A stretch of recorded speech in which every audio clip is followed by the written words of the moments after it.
Hi, Recovery Girls. I'm Kristin.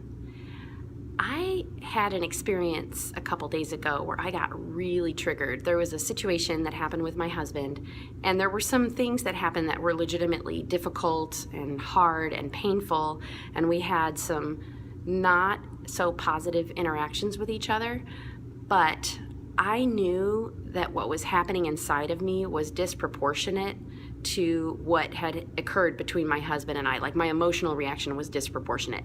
And one of my favorite recovery slogans is, if it's hysterical, it's historical. So in that moment, I knew that my feelings for the moment were valid for what had happened, but I also knew that something was brewing inside of me that was far deeper than the incident that had just occurred. And I call this a trigger. So in that moment, I really needed some desperate self-care, and I also needed a couple other things. So what I did was I told my husband, okay, here's dinner. I was in the middle of cooking dinner when this happened, which is lovely. And I chose not to eat dinner. I was way too angry and sad and really upset to sit down and eat. And I didn't want to be fake and false in that moment. I knew I needed some desperate self-care. So I hit the trail near my house with my earbuds so that I could do two things. One, walk, because that really helps me process my feelings and helps release endorphins when I go get some vigorous exercise. That's a huge recovery tool for me.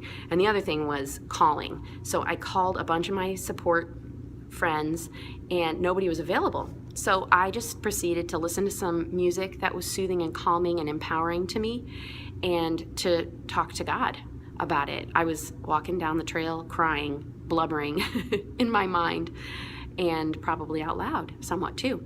But you know what? That's what I needed in that moment. And then eventually one of my dear friends called me back, and I was able to process with her not only what had just happened in that moment with my husband, and she gave me the validation for the feelings that I had, but I was also able to go deeper into why this hit me so hard and striking a chord with familiar feelings from my past.